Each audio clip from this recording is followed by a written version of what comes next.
مش عارف ليه كل مرة ببقى مسافر فيها كأني مسافر لأول مرة، كأني دي أول مرة أركب فيها طيارة في حياتي، أول مرة أختم الباسبور، أول مرة يعني آخد تذكرة طيران بجد. يعني دايما كل مرة بكون مسافر فيها بحس كأنها أول مرة، بحس أنا متوتر جدا ومش عارف أقول إيه أول ما أصور، بس عشان كده هنجمب وهنط في التصوير على طول.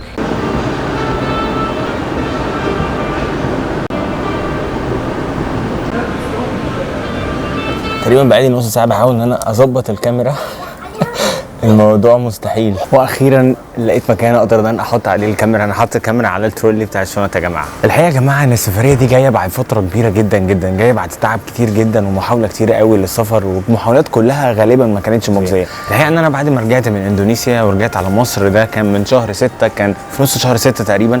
الفتره دي كانت صعبه جدا لان كنت دايما بحاول ادور على اي فرص للسفر عشان اقدر اخلي مشروع السفر ده يكون مشروع مستمر وبيكون دايم. فكنت بخطط انه بعد شهر 6 اقدر ان انا اسافر لمكان او التاني. ولكن الفتره دي كنت بحاول اعمل محاولات كتير جدا عشان اتوفر لنفسي الفلوس اللي تخليني اقدر اسافر الفتره دي، وكل المحاولات دي ما كانتش بتجيب قوي او ما كانتش بتنفع قوي. الفكره كلها ان انا كنت عارف جدا انا عايز ايه، وعارف جدا ان انا عايز اكمل في السفر، ولكن انا ما كنتش لاقي طريقه. والصراحه ما اكذبش عليكم ان الموضوع كان صعب جدا لدرجه ان انا فكرت ان انا اصلا اوقف سفر او ابطل سفر، فما كنتش فاهم هو انا في الاتجاه الصح ولا لا. يعني هو الصح ان انا اكمل في الحاجه اللي انا بداتها وانا عايز اصلا ان انا اكمل فيها، بس مش لاقي الطريقه اللي تخليني اكمل فيها، ولا اشوف حاجه تانية او اجرب سكك تانية او ارجع تاني للشغل التقليدي.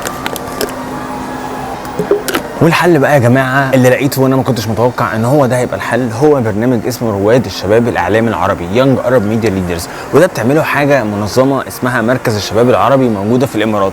بيتعمل ان هو بيجمع 50 شاب عربي من كل الدول العربيه، وال 50 شاب عربي دول يا جماعه متوقع ان هم عندهم مهارات اعلاميه معينه، مميزين في مجالات الاعلام بشكل عام. مركز الشباب العربي بياخد ال 50 شاب دول وبيدربهم لفتره تقريبا حوالي 20 يوم ل 30 يوم، والفتره دي بتكون مكفوله بالكامل من حيث كل التكاليف.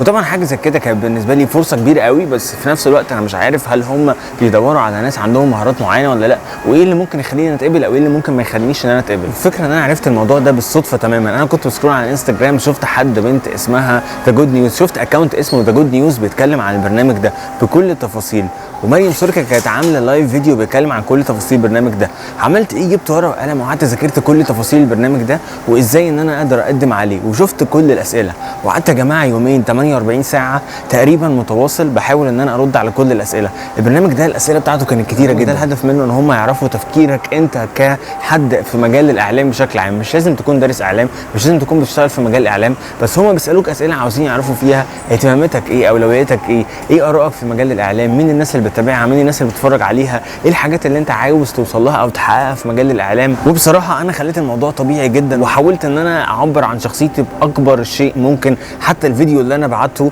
عشان بتكلم فيه عن نفسي وعن مهاراتي، حاولت اكون فيه نفسي وما حاولتش ان انا اتصنع ابدا. وبصراحه ان كان كل تركيزي على ان انا اعمل احسن ما عندي، بس مش كان تركيزي على ان انا اكسب او ان انا اقول حاجه مش منطقيه او مش واقعيه فيا على اساس ان انا اكسب وخلاص. ولكن الهدف هو ان انا اعبر عن نفسي في البرنامج ده بكل مهاراتي الطبيعيه. كده كان في اول مره ان انا اكون بقدم على حاجه ومتوقع ان هي تنجح، متوقع ان هي تفشل، وقلت انا مش هزعل لو فشلت بس هتعلم منها. والفكره ان انا قدمت على البرنامج ده من شهر 8 يا جماعه. ولما بقى قدمت على البرنامج من شهر 8 انا نسيت الموضوع وقلت لنفسي انا مش هركز في النتيجه ومش هركز في الوقت اللي هم هيردوا عليا فيه. فضل تقريبا حوالي اسبوعين او 3 اسابيع بعتوا لي ايميل ان هم بيسالوا عن بيانات تفصيليه تاني عني، ولكن بعدها باسبوع ما ردوش عليا. وانا فاكر اليوم ده كويس، كان يوم جمعه. بعدها بالظبط بيوم او يومين تقريبا يوم السبت او يوم الاثنين ردوا عليا، بعتوا لي ايميل قالوا لي مبروك انك انت من الناس اللي كسبت في البرنامج ده واللي اتقابلت في البرنامج ده. والحقيقه ان انا ما كنتش مصدق خالص. اليوم ده انا فاكره كويس جدا، قعدت اعيط كتير قوي وسجدت سجده شكر ربنا سبحانه وتعالى لاني ما كنتش متخيل ان هتقابل في البرنامج ده. وفضلت مستني اليوم ده. هو النهارده يوم 9/9.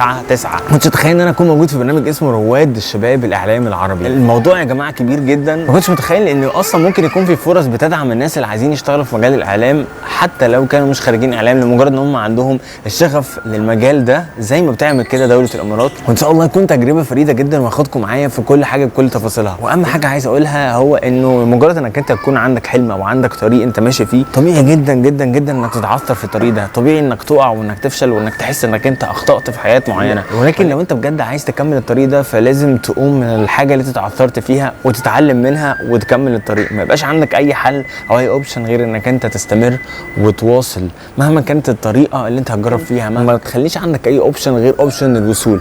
فانا باي طريقه هوصل، باي طريقه هفضل احاول واجرب اوصل، ومفيش اي حاجه في الدنيا ليها طريقه واحده. وهفضل ان شاء الله مواصل بدعمكم ومشاركتكم معايا لكل تفاصيل رحلتي اللي ان شاء الله مش هتنتهي واحنا بنسافر وبنلف العالم كله باذن الله. واللي انا طالبه منكم هو ان انتوا تدعمونا اكتر واكتر على اليوتيوب وعلى السوشيال ميديا كلها سليم ترافلز. ولو حابين بقى ان انتوا تدعموني تقدروا تدعموني من على لينك الباي بال بالدعم المادي، او تقدروا تدعموا المحتوى من على رقمي ده على انستا باي بالتحويل المادي.